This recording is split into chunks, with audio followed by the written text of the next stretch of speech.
Hey guys, my name is Elizabeth and welcome back to my channel. Or if you're new here, welcome.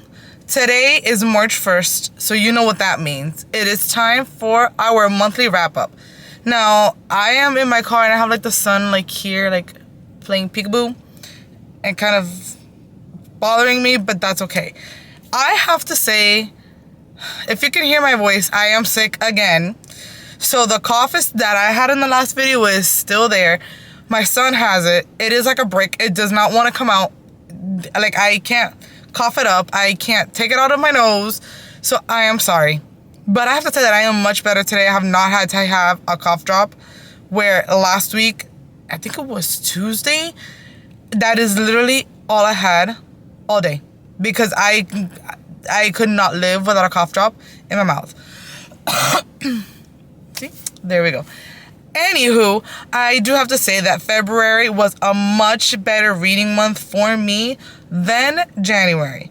In February, I read a total of 5 books. I did start a 6th one. I haven't finished it. It's March 1st. I am about 70% into it. I haven't had a chance to finish it. But you know what? That is okay. So the first book that I read in February was Nocturne by Alyssa Weiss. I am so sorry if I butchered that name. This cover and this book, like the cover is absolutely gorgeous. As I was reading it, I thought it would give me like Nutcracker vibes. But the more that I read it, it was more Beauty and the Beast vibes.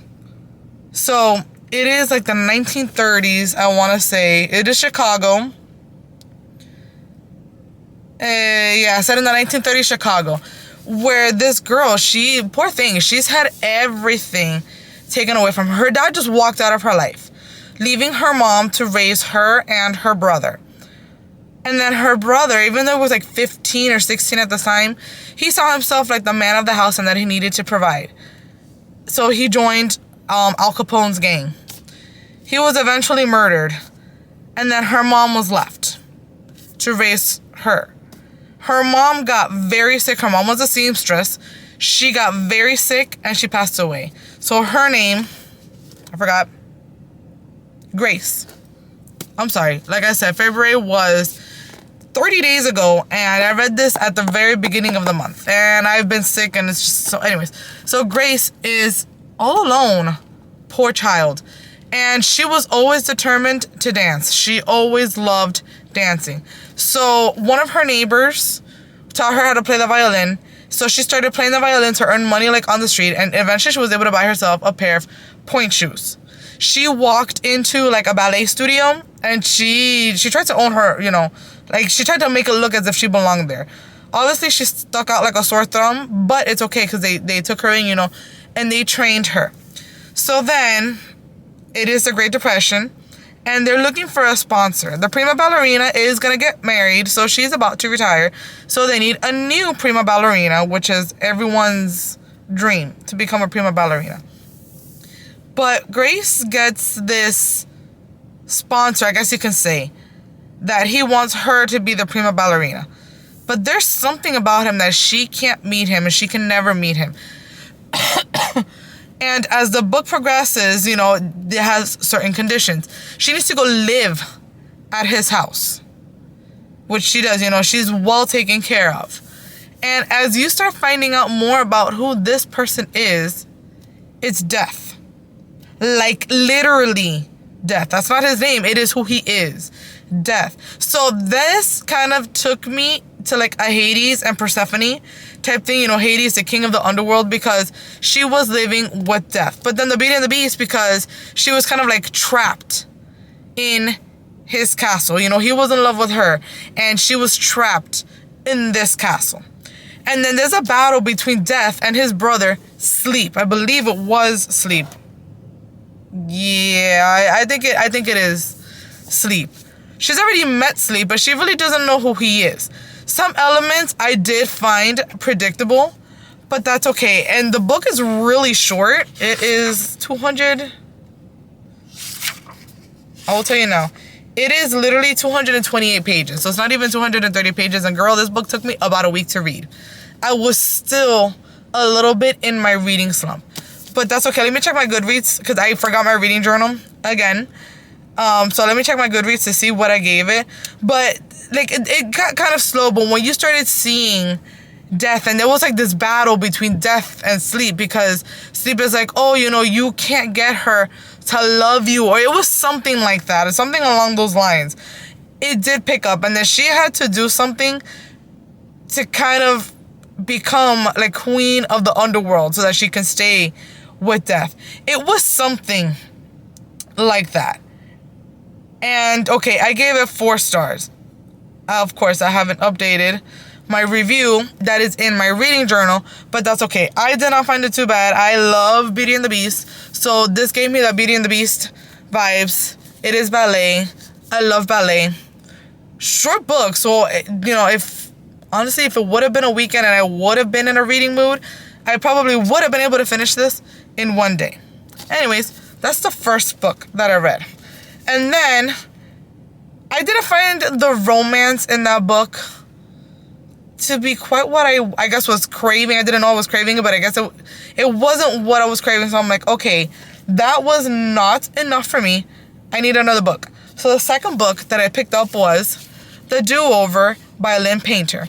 This is one of her YA books, and I like her writing. It was super. I literally read this one, I believe, in 2 to 3 days.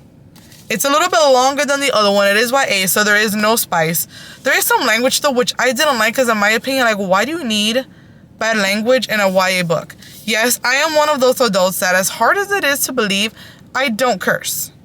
Like, I don't say bad. I said the F word one time in my life, and that was back when I was in, like, 6th grade, because it was this kid, he kept picking on me, and then I prayed to God for forgiveness, because I felt so guilty over saying that. But no, I do not curse. But anyways, this is like a Groundhog Day type thing. I forgot her name. Emily. That's right. She kind of, so it's Valentine's Day. She gets into a car accident. Hence the little car accident. I forgot his name, but he turns out to be her lab partner in chemistry. Her boyfriend is Josh. I don't remember the other guy's name. Yeah, because it's only really, I think it's only told from her point of view, and it is like in confessions. Anyways, I don't remember what the guy's name is, but the book was so cute. So anyways, so she gets to school late. She crashes her car. She crashes into him. She crashes the car. They ride to school together, and then she has like this big plan. And so her boyfriend, that she loves him on Valentine's Day, because she feels that that's just the way. She's a planner. She's a type A personality, which is fine, because I'm like that. So then when she's going to go find her boyfriend to let him know, hey, this happened, but, to kind of make things right, since the day didn't start off the way she wanted to, she saw him in a car kissing another girl. And she was like, oh boy. She couldn't believe that. She's heartbroken, so she goes to her friends for like advice or whatever. The following day, it's supposed to be February 15th. However, it is February 14th on repeat. So she notices that February 14th starts repeating itself. And she wants to get out of that loop. Or she tries to change the events to see if she can prevent her boyfriend from cheating on her. And it was so cute. And then little by little, she starts learning more about the guy. Like I said, and it bothers me now that I cannot see his name. Like, I don't remember what his name is.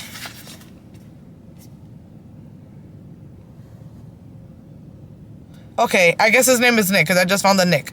And by reading, I can kind of tell that it's him. So anyways, and she does like all these little tricks to see if she can change something.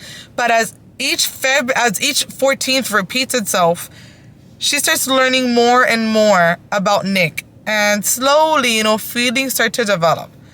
Something happens at the end of the book where you figure out, like, when it officially becomes the 15th of February. It was so cute what made it become the 15th of February. I was not expecting that, but it was just so cute. This book had me giggling. This book had me smiling. This book honestly did bring me out of my slump. So I gave it, let me go back to my Goodreads. I gave it 4 stars. Like I said, the only thing I really didn't like is the language. Like, why do you gotta have that in a young adult book? Yes, I get it. Teens curse. I live with it every day. I am a high school teacher. I live with it every day. For the silliest things, they will say a bad word. But I don't know. I don't feel that needs to be in a book. Anyways. Sorry. This book was really good. And I still wanted romance. So I kind of got into a romance mood. And I reread Anatomy, a Love Story. Now, yes, I read this book when it first came out, but book 2 came out, I believe it was last year. And I hadn't read it. And honestly, I'm glad I reread this because I did not remember for the life of me what happened. I remembered the ending wrong. I remember what happened. I had just kind of remembered it wrong. So in this book, you have Hazel, that she wants to be a surgeon. It does not take place in today's time. I think it takes place in Scotland in like the 1800s. So as a woman, she is expected to marry, have kids, the whole ordeal. There's a lady leaving. Okay, she did not hit my car. Thank God. Anyways, and it's just about that. So in order for her to be able to study, because she got discovered as a woman at like the class that she was taking, she meets Jack and she becomes like his resurrection man partner. So what is a resurrection man? They dig up bodies to study, obviously, because it was the only way that they were able to study the human body and anatomy back in the day. So that's exactly what she does. As the story progresses, of course, her and Jack fall in love. At the end, she's engaged to be married to her cousin. So at the end of the day, she's telling her cousin, hey, this has happened. I need your help. But what does the cousin do? He turns his back kind of on her, and he blames it all on Jack. So Jack is hanged for his crimes. This was a reread. Rereading it, there were certain things that I should have caught the first time that I didn't. The book is kind of gross in the sense, like, for example, they found a body to study on, but his eyes were sewn shut. And there's a part where they're describing how they took the tooth out of somebody and planted it directly in somebody else's mouth. So in that sense, it is YA. There is no language. There is no sex. But in that sense, it's gruesome. So if you don't like that type of content, the book might not be for you. I kind of lived with this. I was just like, okay, I expected it because obviously it was a reread. But I did give it 4 stars because it is kind of gruesome. Then I cannot read books in between sequels because I forget everything. So after reading Anatomy, I read Immortality, which is the second book. So I believe it's been years since Hazel has seen Jack. Something happens where she gave him like a vial where he could have become immortal if he were to have taken it. You don't know if he took it or not at the end of the first book. Anyway, so this is, I'm not going to give too much of this because this is a second part. I don't want to spoil it. But, you're following Hazel back. She's still practicing her surgeries in the dungeon of her home, of her family home. And she gets put in jail. I forgot why. Oh, because there was a lady who somebody impregnated her and then somebody made her have an abortion. But the woman was going to die if Hazel didn't treat her. So somebody made her speak and made her say that Hazel made her have the abortion. It wasn't true, but whatever. So Hazel gets put in jail. And then King George's daughter, Princess Charlotte, is very sick in England. But Charlotte doesn't want any of the male doctors to see her. So her father figures that if he brings a female doctor on the crew, maybe this female doctor can figure out what is wrong with Charlotte. So then Hazel is taken out of jail and brought to England to see if she can figure out what Charlotte's mysterious illness is. And the story progresses from there. The ending was really good. Like, something happened. There was some sweet revenge at the end. It's like, that was chef's kiss, the way it happened.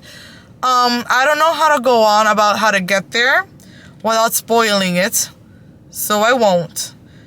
But she found other people that she felt she could connect with, on an intellectual level. Other women that had done things but had to be covered behind the name of a man because women back in the day, like I said, could not do certain things. But this one was just as gross as the first one in the sense of like the eyeballs and things like that. Again, YA. So there is no sex. There is no language. And I do believe that I gave this a 4-star as well. This one was good. I liked it. And like I said, that revenge at the end, chef's kiss. That leads me to my last read of the month. Oopsies. And it was Tiny Pretty Things.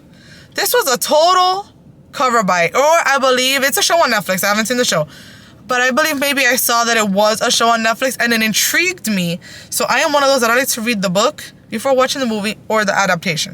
Anyways, this is another YA book. There is some language, but it's not as bad.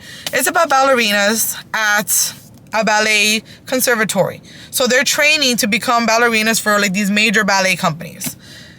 If you've seen Black Swan and the original Pretty Little Liars, like I can't talk about the new one that's on Max right now, but the OG one, like with Spencer and Aria and Hannah and Emily, that's the one that it reminded me of. Because you have a prima ballerina, her name is Cassie, and someone is jealous that Cassie is gonna become the prima ballerina, getting all the roles.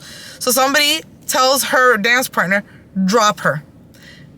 She's dropped and she suffers like a hip injury, and it takes her a while to get back, into the dance world, as it is with anything. But then it's like these girls become obsessed with becoming the prima ballerina and getting all these roles in order to stand out to, for these auditions that they're going to have in the following year for these major ballet companies. So that's what the Black Swan kind of kicked in, like the obsession that came up with being prima ballerinas. And then, but the Pretty Little Liars aspect is like, there's a mystery. And then, okay, you got a new girl. Her name is Gigi. She doesn't look like any of the other girls. She's black. She's brown skinned, but she's black. She's beautiful. She's tall. She's elegant. And compared to all these other girls that they're tall, but they're white. They're blonde with blue hair. And those are like kind of the girls that always used to get the roles until Gigi came along. And then that's kind of like where the rivalry starts. It's silly little things at first, but then it starts escalating. And then you're constantly wondering who did this to Gigi, or who did this to this girl, or who did this to that girl. So that's where the whole Pretty Little Liars aspect comes in. I haven't seen the TV series because this is a book. This is like has a sequel, which I am currently reading. So that's going to be my first read of March. But I don't know if the series is going to like spoil that. So I want to be prepared. It was good. And in like the last minute, like the last few chapters picked up. I give this 4-star. I know I haven't found my first 5-star read of the year.